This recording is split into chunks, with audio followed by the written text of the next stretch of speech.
हम वहां से चहलकदमी करते हुए उस जगह पहुंच चुके थे। वहां एक गुफा थी जो अंदर की तरफ जाती थी। उस गुफा के बाहर ही एक पुजारी बैठा था जिसने हमें अंदर जाने से रोक दिया। हमें अंदर जाने से क्यों रोक रहे हो? दिनेश ने पुजारी पर प्रश्नों की झड़ी लगा दी। ये सुनकर पुजारी विनम्र स्वभाव में बोला, आप सभी को इस पवित्र गुफा में चमड़े के सामान से निर्मित वस्तुएं जैसे पर्स, बेल्ट आदि ले जाने की मनाही है और मोबाइल कैमरा ले जाने पर भी प्रतिबंध है। इसे यदि लेके नहीं जाएंगे तो फिर रखेंगे किधर? मैंने झुंझुलाकर उस पुजारी से कहा। इस बार भी पुजारी ने नम्र स्वभाव में हाथ से दूसरी तरफ इशारा करते हुए जवाब दिया, सामने लॉकर है, आप वहां सामान जमा करके टोकन लेकर जा सकते हैं। दिनेश सबसे बेल्ट, मोबाइल और बटुए को इकट्ठे करने के बाद लॉकर की तरफ जमा करने के लिए चला गया। वो थोड़ी देर में ही हमारे सामने था और अपने साथ एक गाइड को लेकर आया था। हम लोग गुफा के अंदर प्रवेश करने लगे। गुफा प्रवेश करते ही शुरुआत में पत्थर से निर्मित एक सीढ़ी थी जो नीचे लगभग 50 मीटर तक थी। नीचे उतरते ही समतल जगह थी। नीचे आते ही गाइड हम लोगों के सामने आ गया और बोलने लगा, मेरा नाम विनीत चौधरी है, मैं यहां से थोड़ी दूर पर ही लोहा घाट नामक गांव से हूं। मैं आपको इस गुफा से जुड़ी सारी आवश्यक जानकारी दूंगा। पाताल भुवनेश्वर मंदिर पिथौरागढ़ जनपद उत्तराखंड राज्य का प्रमुख पर्यटक केंद्र है। यह गुफा प्रवेश द्वार से 160 मीटर लंबी और 90 फुट गहरी है। पाताल भुवनेश्वर देवदार के घने जंगलों के बीच अनेक भूमिगत गुफाओं का संग्रह है। यह संपूर्ण परिसर 2007 से भारतीय पुरातत्व विभाग द्वारा अपने कब्जे में ले लिया गया है। हिंदू धर्म के अनुसार यहां 33 कोटि के देवता विद्यमान हैं, जिसे कुछ लोग 33 कोटि को 33 करोड़ भी समझने की भूल कर देते हैं। मैं ये साफ साफ बताना चाहूंगा कि 33 कोटि का अभिप्राय 33 करोड़ नहीं, 33 प्रकार के देवी देवता से है। पौराणिक कथा और लोकगीतों में इस भूमिगत गुफा के बारे में कहा जाता है कि यहाँ भगवान शिव और 33 कोटि के देवता विद्यमान हैं। यहाँ चूने के पत्थरों से कई तरह की आकृतियां बनी हुई हैं। इस गुफा में बिजली की व्यवस्था भी है। पानी के प्रवाह से बनी यह गुफा केवल एक गुफा नहीं है, बल्कि गुफाओं की एक श्रृंखला है। पुराणों के मुताबिक पाताल भुवनेश्वर के अलावा कोई स्थान ऐसा नहीं है जहां एक साथ चारों धाम के दर्शन होते हों। यह पवित्र व रहस्यमय गुफा अपने आप में सदियों का इतिहास समेटे हुए है। पुराणों में लिखा है कि त्रेता युग में सबसे पहले इस गुफा की खोज राजा ऋतुपूर्ण ने की थी, जो त्रेता युग में अयोध्या पर शासन करते थे। द्वापर युग में पांडवों ने यहां शिवजी भगवान के साथ चौपड़ खेला था और कलयुग में जगत गुरु शंकराचार्य का 722 ईस्वी के आसपास इस गुफा से साक्षात्कार हुआ। तब उन्होंने ये तांबे का एक शिवलिंग स्थापित किया। इसके बाद जाकर कहीं चंद राजाओं ने इस गुफा को खोजा। स्कंद पुराण के मानस खंड में वर्णित किया गया है कि आदि शंकराचार्य ने 1191 ईस्वी में इस गुफा का पुनः दौरा किया था। यही पाताल भुवनेश्वर में आधुनिक तीर्थ इतिहास की शुरुआत हुई थी। आज के समय में पाताल भुवनेश्वर गुफा सैलानियों के लिए आकर्षण का केंद्र है। देश विदेश से कई सैलानी इस गुफा के दर्शन करने के लिए आते जाते रहते हैं। इसके साथ ही ये एक शिवलिंग है जो लगातार ऊपर की ओर बढ़ रहा है। कहा जाता है कि जब यह शिवलिंग गुफा की छत को छू लेगा तब कलयुग का अंत हो जाएगा और यह दुनिया खत्म हो जाएगी। यह माना जाता है कि यह गुफा कैलाश पर्वत पर जाकर खुलती है। यह भी माना जाता है कि युद्ध के बाद पांडवों ने अंतिम यात्रा से पहले इसी गुफा में तप किया था। क्या बात करते हो? मैं उस शिवलिंग को अवश्य देखना चाहूंगा। क्या आप भी इस जमाने के होते हुए इन बातों पर विश्वास करते हैं? मैंने गाइड की बात को बीच में काटते हुए कहा, मैं जानता हूं शुरू में विश्वास करना इतना आसान नहीं होगा। आप यहां चारों तरफ अपनी नजरें दौड़ाकर देख सकते हैं। यहां सब अपने आप निर्मित है, कहीं भी किसी तरह का कोई जोड़ मौजूद नहीं है। मैं अभी आपको उस अद्भुत शिवलिंग के दर्शन भी करवाऊंगा। गाइड ने मेरी बातों का धीरज से जवाब दिया। मैं इससे जुड़ी और भी बातें जानना चाहता हूं, आप कृपया बताते रहिए। मैंने मुस्कुराकर गाइड की तरफ देखा और गाइड फिर हमें वहां की और जानकारी देने में लग गया। हिंदू धर्म में भगवान गणेश जी को प्रथम पूज्य माना गया है। गणेश जी के जन्म के बारे में कई कथाएं प्रचलित हैं। कहा जाता है कि एक बार भगवान शिव ने क्रोध में गणेश जी का सिर धड़ से अलग कर दिया था। बाद में माता पार्वती जी के कहने पर भगवान गणेश को हाथी का मस्तक लगाया गया था, लेकिन जो मस्तक शरीर से अलग किया गया, माना जाता है वो मस्तक भगवान शिव जी ने पाताल भुवनेश्वर गुफा में रखा है। पाताल भुवनेश्वर की गुफा में भगवान गणेश के सिर कटे शिलारूपी मूर्ति के ठीक ऊपर 108 पंखुड़ियों वाला शवाष्टक दल ब्रह्म कमल के रूप की एक चट्टान है। इस ब्रह्म कमल से पानी भगवान गणेश के शिलारूपी मस्तक पर दिव्य बूंद टपकती है। मुख्य बूंद आदि गणेश के मुख में गिरती हुई दिखाई देती है। मान्यता है कि यह ब्रह्म कमल भगवान शिव ने ही यहां स्थापित किया था। यह बताते बताते वो गाइड हमें थोड़ा आगे की तरफ ले गया। गुफा सकरी होने की वजह से हम लोग झुककर आगे बढ़ रहे थे। लगभग 15 फुट की दूरी पर चलने पर हमें एक जगह पर उसने रोक दिया। वो ऊपर की तरफ इशारा करते हुए बोला, ये देखिए, ये ब्रह्म कमल का रूप है।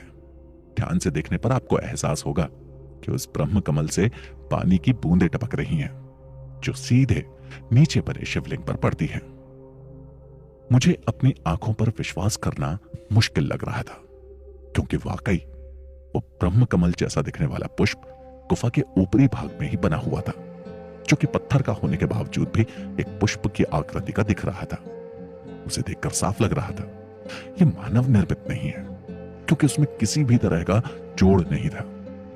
वास्तव में उसी पत्थर रूपी ब्रह्म कमल से पानी की बूंदें रह रहकर नीचे शिवलिंग पर जल से अभिषेक कर रही थी, जो बिल्कुल सटीक शिवलिंग के बिल्कुल मध्य में पड़ रही थी।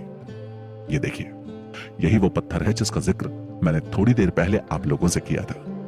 इन गुफाओं में चारों युगों के प्रतीक रूप में 4 पत्थर स्थापित है, लेकिन ये वाला पत्थर जिसे कलयुग का प्रतीक माना जाता है, ये साल दर साल धीरे धीरे ऊपर उठ रहा है। माना यह जाता है कि जिस दिन यह कलयुग का प्रतीक पत्थर दीवार से टकरा जाएगा, उस दिन कलयुग का अंत हो जाएगा। उस जगह सच में एक पत्थर दिख रहा था, जो कि नीचे धरातल से ऊपर की तरफ पड़ता हुआ प्रतीत हो रहा था। उसे देखकर अंदाजा लगाया जा सकता था कि यह धीरे धीरे वाकई बढ़ रहा होगा। इस जगह मन को अजीब सा सुकून महसूस हो रहा था, मानो मन में कोई इच्छा ही नहीं रही हो। दिल को ये पल बहुत ही भा रहे थे। मैं इन विचारों में खोया हुआ ही था कि फिर से गाइड ने अपने ज्ञान के पिटारे को खोलना शुरू किया। इस गुफा के अंदर केदारनाथ, बद्रीनाथ और अमरनाथ के भी दर्शन होते हैं। बद्रीनाथ में बद्री पंचायत की शिलारूप मूर्तियां हैं, जिनमें यम कुबेर, वरुण, लक्ष्मी, गणेश तथा गरुड़ शामिल है। तक्षक नाग की आकृति भी गुफा में बनी चट्टान में नजर आती है। इस पंचायत के ऊपर बाबा अमरनाथ की गुफा है तथा पत्थर की बड़ी बड़ी चटाएं फैली हुई हैं। इसी गुफा में काल भैरव की जीभ के दर्शन होते हैं। इसके बारे में मान्यता है कि मनुष्य काल भैरव के मुंह से गर्भ में प्रवेश कर पूंछ तक पहुंच जाए तो उसे मोक्ष की प्राप्ति हो जाती है। ये कहते हुए उसने अपने हाथ से इशारा करते हुए एक विचित्र गुफा की तरफ इशारा किया, जो कि हल्की सी ऊपर चढ़ने पर दिखाई दे रही थी। सही में इस गुफा का दूसरा छोर तो था, जिसका मार्ग कहीं ना कहीं जा जरूर रहा था। उस गुफा की तरफ रुख न करते हुए वापस हम उसी जगह आ गए और गाइड ने सामने की तरफ इशारा करते हुए कहा, ये देखिए, ये शेषनाग के फनों की तरह उभरी संरचना पत्थरों पर नजर आ रही है। मान्यता है कि धरती इसी पर टिकी है।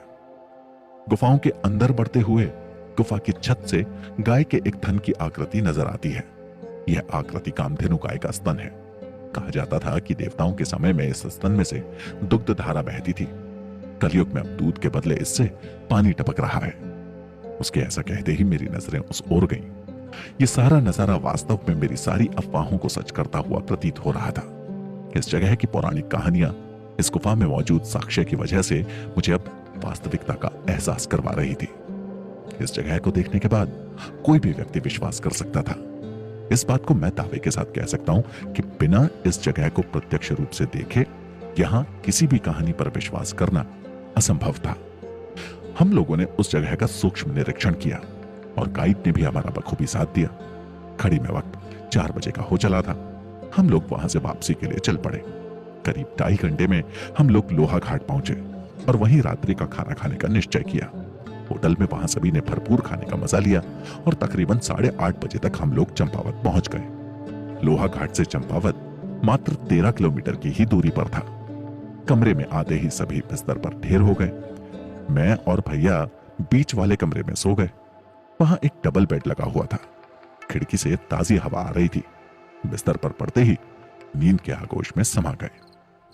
अचानक रात को छन छन पायल की आवाज से मेरी नींद टूटी। मैं आंख बंद किए ही बिस्तर पर इस आवाज को महसूस कर रहा था। ध्यान देने से पता लगा कि धीरे धीरे ये आवाज तेज होती जा रही थी, जिसका यही प्रतीक था कि पायल पहने कोई समीप ही आ रही है। यह आवाज सुनते ही मेरे पूरे शरीर में जैसे करंट सा दौड़ गया। मैंने अपनी एक आंख को खोलकर अपने हाथों की तरफ देखा। मेरा रोम रोम खड़ा हो चुका था। मैंने हिम्मत की और चौंक कर अपनी जगह उठकर बैठ गया कि तभी वो पायल की आवाज अचानक बंद हो गई। मैंने पास ही मेज पर रखे बोतल से पानी पिया और वापस अपने बिस्तर में घुस गया और चादर तान ली। मेरे चादर तानते ही वो पायल की छन्न छन्न आवाज फिर से आनी शुरू हो गई। अब तो इस आवाज ने मेरी नींद कोसों दूर भगा दी थी। मैं फिर से अपनी जगह पर उठ खड़ा हुआ, लेकिन इस बार आवाज आनी बंद नहीं हुई। मैंने सोचा कि बगल में लेटे भाई को उठाऊं। ये सोचकर जैसे ही मैंने भाई की तरफ हाथ बढ़ाया कि तभी वो आवाज आनी बंद हो गई। मैं थोड़ी देर वहीं मूर्त बना बैठा रहा। ऐसा नहीं था कि आवाज आनी बंद हो गई। वो आवाज थोड़ी थोड़ी देर में 4 से 5 सेकंड्स के लिए आती और फिर 3-4 मिनट के बाद वही छन छन, जैसे कोई औरत भारी पायल जिसमें घुंघरू की मात्रा ज्यादा हो वो पहनकर चली आ रही है। अब मेरा दिल जोर जोर से धड़कने लगा। एक वक्त तो डर मुझ पर इतना हावी हुआ कि ऐसा लगा कि दिल छाती से निकलकर मेरे मुंह में आ जाएगा। मेरे तो बिल्कुल ही समझ में नहीं आ रहा था कि क्या करूं। मैंने सोचा कि क्यों ना मैं खुद दरवाजे को खोलकर देख लूं कि यह आवाज कैसे आ रही है। कहीं कोई शरारत तो नहीं कर रहा। मैं अपनी जगह से उठा और सबसे पहले अंदर वाले कमरे की तरफ गया। वहां बाकी के तीनों लोग तो घोड़े बेचकर सो रहे थे। मैंने फिर बाहर का रुख किया और दरवाजे को खोलकर बाहर जाने का दृढ़ निश्चय किया। मैं पटाख से दरवाजे की कुंडी को खोलते ही झटके के साथ दरवाजा खोल दिया और बाहर आ गया। और दरवाजे को खोलकर जैसे ही बाहर निकला, बाहर से फिर छन्न छन्न छन्न। इस बार आवाज बिल्कुल मेरे सामने से आती हुई महसूस हुई, मानो कोई नई नवेली दुल्हन इस तरफ चली आ रही हो। लेकिन मुझे ताज्जुब हुआ कि यह आवाज केवल सुनाई दे रही थी, दिख कुछ भी नहीं रहा था। भला ये कैसे संभव हो सकता था? मैंने उस आवाज का पीछा किया और घर के पीछे जैसे ही आया, अचानक आवाज बंद हो गई। मैं जैसे ही मुड़ने को हुआ तो मुझे एहसास हुआ कि किसी ने पीछे से मेरा कंधा पकड़ा हुआ है। मेरे माथे से बहता पसीना कान के रास्ते होता हुआ गर्दन से नीचे की तरफ बहते हुए झुरझुरी पैदा कर रहा था। मैं जड़ मूर्त बनकर वहीं खड़ा रहा। मेरे अंदर पलट कर देखने का भी साहस नहीं हुआ। अंशु, अंशु, तुम यहाँ इतनी रात गई क्या कर रहे हो? यह आवाज जानी पहचानी सी लग रही थी।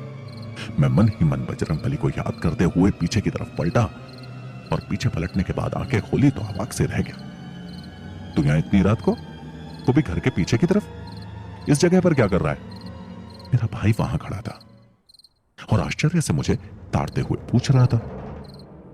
मुझे काफी देर से पायल की आवाज आ रही थी। मैं उसी आवाज को सुनते हुए, तूने ठेका ले रखा हुआ है क्या हर चीज का? इतनी रात को बाहर अकेले और बिना पूछे मत जाया कर, यहां जंगली जानवर भी होते हैं। ये कहते हुए मेरा हाथ पकड़कर कमरे के अंदर जाकर दरवाजा बंद कर लिया और सो गए।